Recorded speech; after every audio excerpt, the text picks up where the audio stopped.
So thank you, everyone. We are hosting our CCC photo time for the first Wednesday in May. And since it is May 1st, it's hard to believe that we turn over the calendar and we're already to photo time.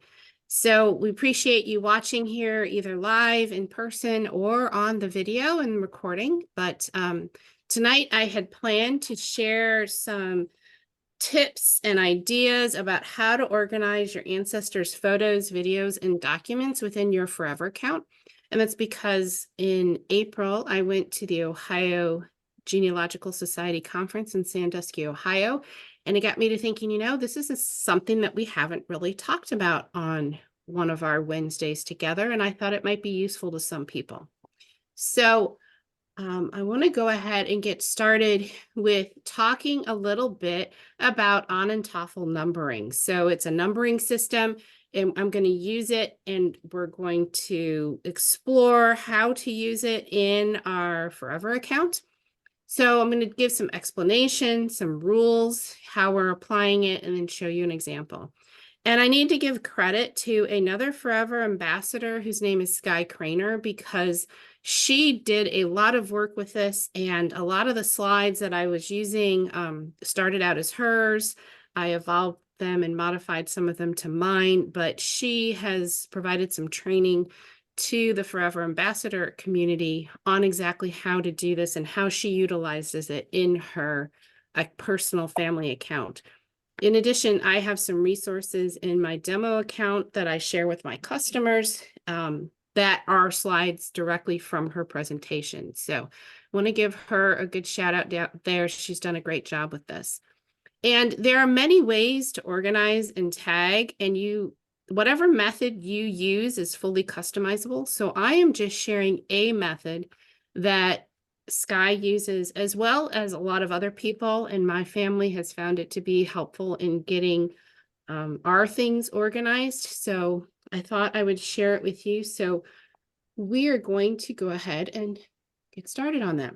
So Onondaga numbering. This is an ancestor chart that I pulled off of line, and you can see here it was provided for free by www.lostcousins.com. And this is an ancestral chart that has numbering here. And I know you can't read the numbering on here. That is unimportant for you to know, except for me to tell you that these people all have a number associated with them. The first one on the left is number 1. Then this top one is number 2, and the bottom one's number 3. And it actually says father and mother. And then in the next column, we have number 4. 5, 6, 7, and then you go over to the next one. You've got 8, 9, 10, etc. as you go across. So every individual in the ancestor tree has a specific number that is identified with them. So when we're looking at our Forever account, we can go ahead and utilize this numbering system to number the ancestors in your family line. So we have to start with who person 1 is and number people as we go back in time with them. So these pedigree charts are easily available online. If you are doing genealogy research, you might even have access to this in a software program or on any of the online tools that you have. So some of the rules.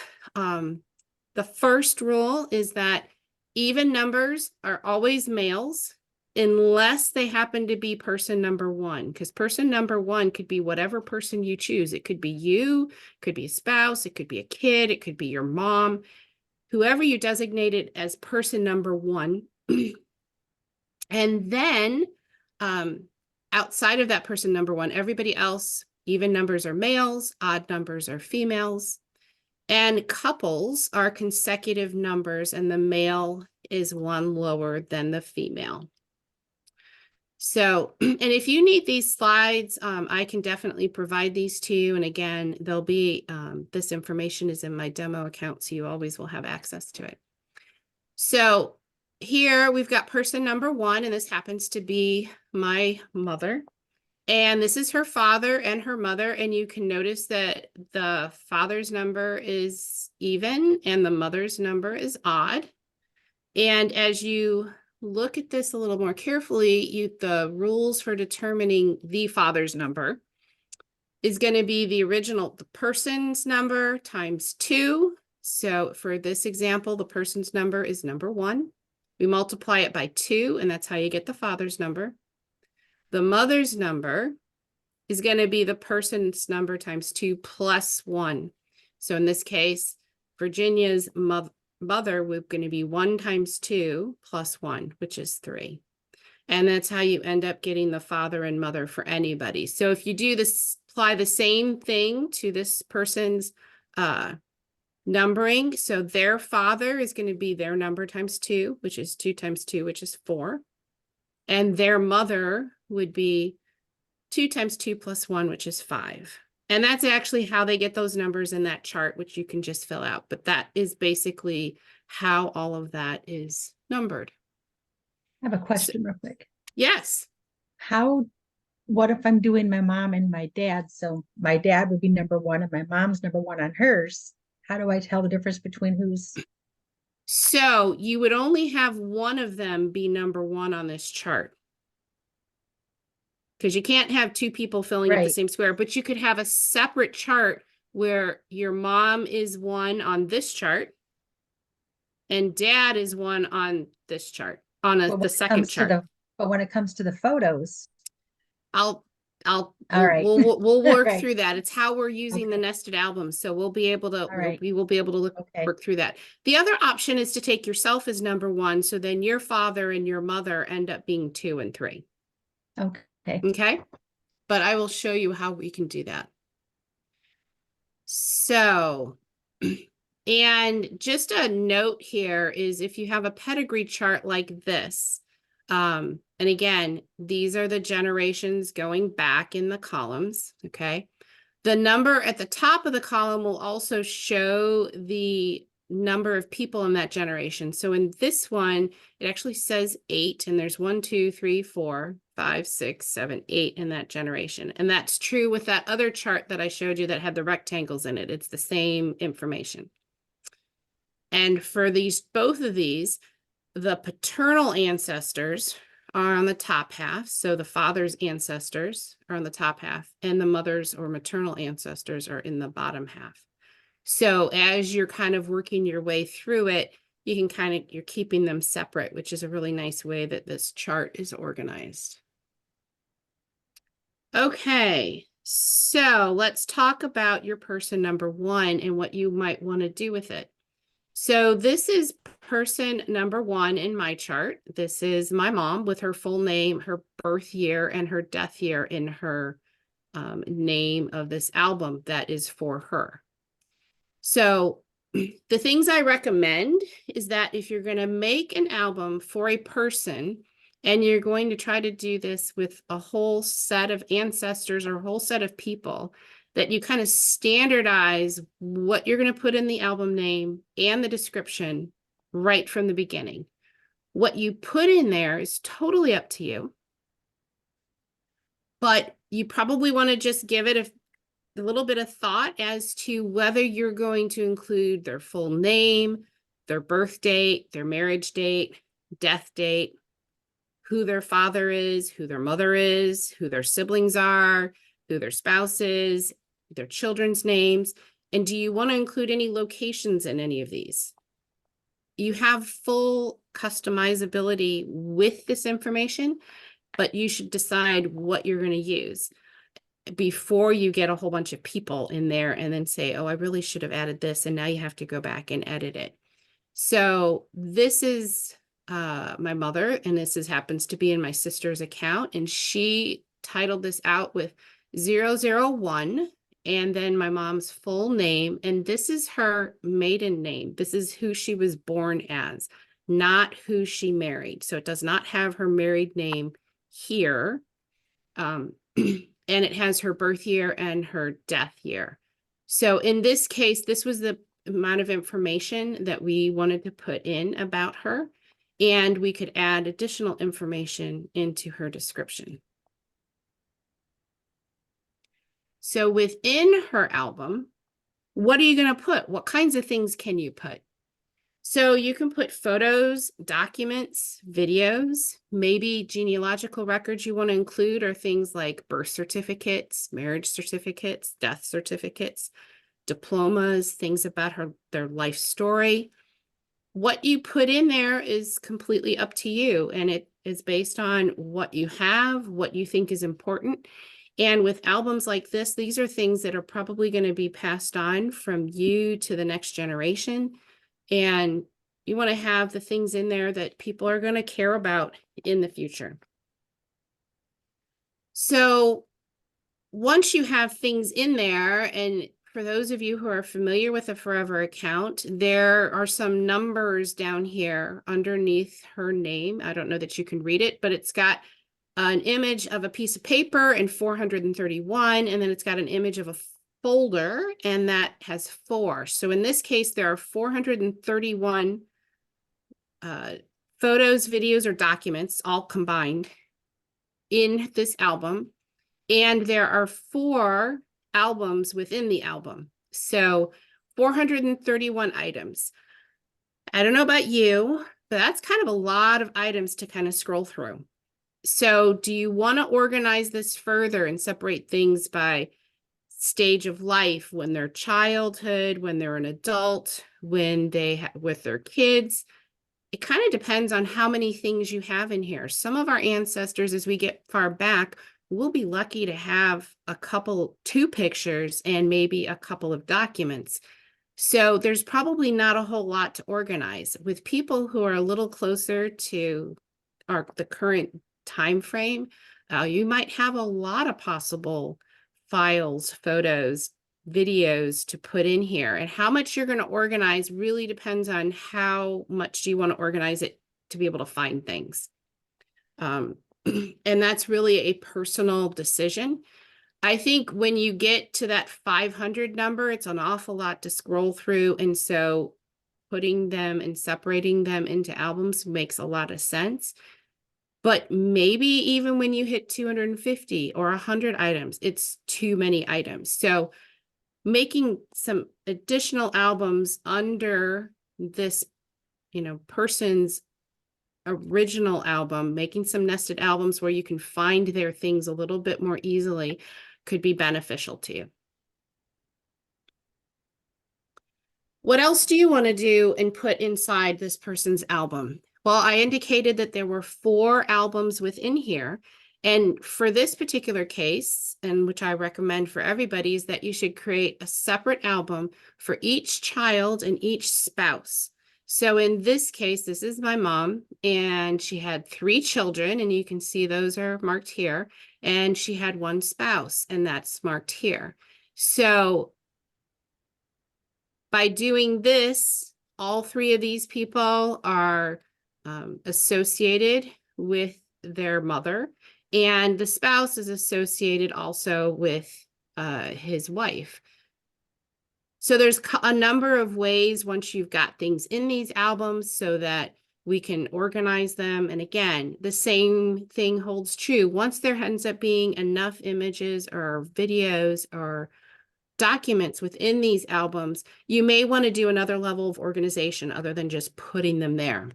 But certainly when you don't have a lot of things, you don't have to spend a lot of time organizing into additional nested file structure. So there are a couple of different ways to number the children, and you need to do it in a way that makes sense to you. And this example here is what we ended up using. So we ended up using the parent's number here, 001, and then we put a dot, and then we put 01 for the firstborn child. And then we went 001.02 for the second child who was born. And then we went 001.03 for the third child who was born, and that's me. And I don't know why, but there's a picture of me as a little kid in this one. So, and you can continue doing this with as many children as there are in the family. Then the last one that's there is the spouse. And I know it's hard to read on this, which is why I am going to, I will end up putting it out there so you can, I will take another look at it. It is 001 S for spouse, 1 for the first spouse. So it is 001 S1. And then we put the full name of the spouse. So again, there are many different ways of doing this, and Sky used a slightly different numbering method, but my sister and I decided this was going to work for us. And like I said on the bottom, there's a couple of different ways to number the children, and it needs to make sense to you. And part of the reason for using this 001.01 was that way we always knew who the parent was, and we always knew the birth order. I like And that. sometimes the birth order matters, right? And sometimes it's very helpful to you, especially as you go farther back in genealogy records. So hopefully that all makes sense. Does anybody It have any does. questions? I like your guys' method. That's cool. Awesome. Okay, so then if you want to go back to the next generation, and Sky recommended this, and I think this is a really good idea, is that you put the couples together in one album. So here, this is my mom's dad, and he's number 2, so 002 with his name and his birth year and his death year, and 003, which is my mom's mom, with her full name and her birth year and her death year. So part of the reason to do this is, 1, it limits the number of albums. 2, everything important about these 2 individuals is together because you've got the family together. So now we have all the children in that family, and we have an album for the male in the couple, and we have an album for the female in the couple. So what we have here is we've numbered the children again, 002.01, 002.02, and then 03, 04, 05. There happen to be 5 children in this family. And then Harvey has his own album as 002, and Margaret has her own album with 003. So kind of once you start this process, it's fairly easy to create all of these nested albums within each parent album. And you can continue this going back a number of generations. So I am going to take side look here and go right into the account. Okay, so this is this family's account.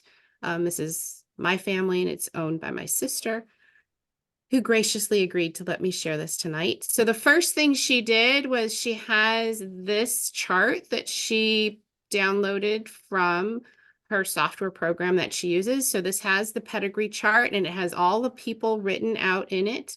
And I can zoom in and I can see all those names are just like I said, Virginia's number 1, Harvey's number 2. And if we go down here, Margaret is number 3.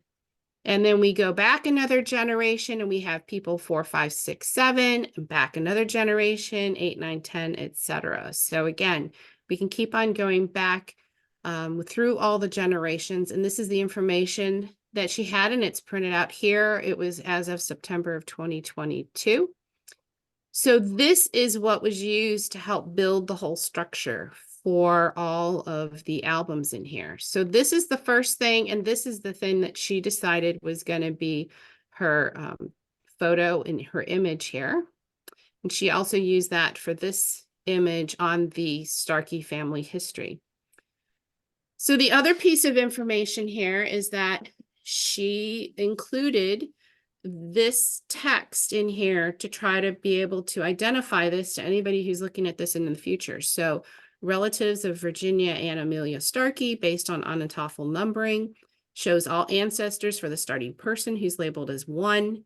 And then she put those same rules in here: multiply any Onontoffel number by 2, And you get the Anantafel number for that person's father, and I see there's a typo there. And add 1 to the father's Anantafel number, and you get the Anantafel number for the mother. So here's the one for my mom, and this is the first one we looked at. So this was 001. We decided to put her full name, birth date, marriage date, death date, father, mother, sibling, spouse. There's no locations here, but we certainly could have done that. We've got the 3 albums for the 3 kids, an album for her husband, and then images from here. And right now they're in here in order by oldest first. So we've got images going throughout her life. And if we decided that we needed to put these in some sort of better album structure, we could do that within here within her album. Then the next album back is her dad and her mom. And again, we did the same thing. You saw this before. So we have each of her and her siblings, and she happened to be the 4th one out of 5.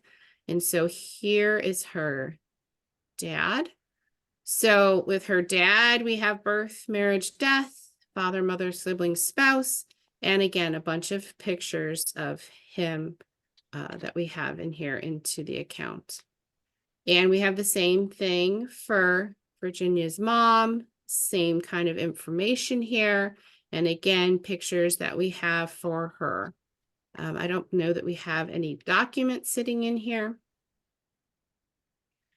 And then you can continue going back generations. We've got 4, 5, 6, 7 here. And then we've got the next generation with 8 through 15.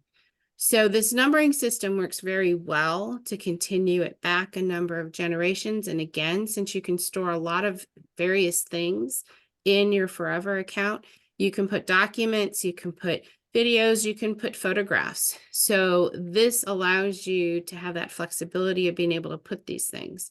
And as you can see here, we don't actually have a picture of the 2 of them up here, but as we get further back, we don't have a whole lot of pictures. I think there was one here where we have a document. Yes, so here we have a document, and you can actually put this document and that's been scanned as a PDF and put it into here into your Forever account, which is kind of an extra nice way of being able to organize it.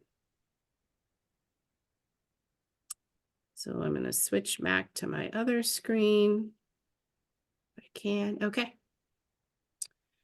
So how do you make this all work? Well, the first thing is get your indexes, get your information, fill out some of this information, either using the software that's available to you or even doing it by hand so that you can kind of be sure you've got everybody organized using a pedigree chart or a fan chart or an Anantafel list, something that will allow you to be able to identify who each of the people are as you go back in numbering. That way you can keep it all straight. And so the first thing is really deciding who's going to be person number 1, and then fill out or print some type of pedigree chart or a fan chart with the direct line ancestors as far back as you can. So once you've decided who's going to be person number 1, you can create that top layer of nested albums in your family history album, and then take one person at a time. So add whatever biographical information you want, add nested albums for spouses, add nested albums for children, make certain you're keeping your indexes up to date with the correct numbers for the people, because as you add children in, they're now going to have a number and they are not on that direct ancestor line. And then start adding your files, whatever photos and documents that you happen to have, and make it yours, because it is your family, it is your family history. And passing some of this information on to future generations is going to make things, a lot of people are going to be really happy to have some of this information in the future. So I just had a screenshot because I wanted to give you just a little snippet of this family, but since I already did the take a look at the Forever account, you've already seen this. So do you have any questions about this? Did it make sense? Anything jumping out at you at this point in time? Oh, everybody's pretty quiet. It's really Okay. good. It was a lot. It's a lot of detailed things and a lot of things to kind of think about. And again, this is not the only way to do it. I think it's the best way that I've seen on how to do it, which makes a lot of sense. And as you're working on this, definitely, if you have any questions, feel free to reach out to me and I'd love to help you. So I want to share something that's coming up with Forever that was just recently announced, is that they are going to have a genealogy gathering on Saturday, May 18th from 1 to 2:30 p.m. Eastern Standard Time, and it's free. And they are going to be hosting this via Zoom, and it's going to be focused on building your own genealogy toolbox and looking at some tools that have recently become available. And most of the time when Forever hosts events, we go through the Forever website. This is actually a little bit different. So I am going to go here. So when you're actually on the Forever website, you go to the blog. So the blog is up here at the top. And it's not the top thing. It's actually not even the next thing, because there have been a couple of big things going on. But it is this second thing here, Forever Genealogy Gathering. And here's the information. And it's a free event. It's open to everyone. And you can click here and register for the Zoom. And they are interested in forming a community that's dedicated to exploring family histories. So they are going to be sharing some information, and they then are going to have some kind of discussion for future genealogy gatherings, looking forward and into the future. And they've identified a couple of dates for ones that are going to be upcoming, August 17th and October 19th.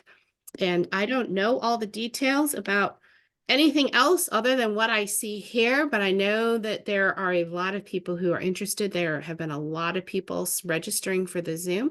And if you are interested in that, be sure to sign up for that. And I will be sure to share the link for this in the post.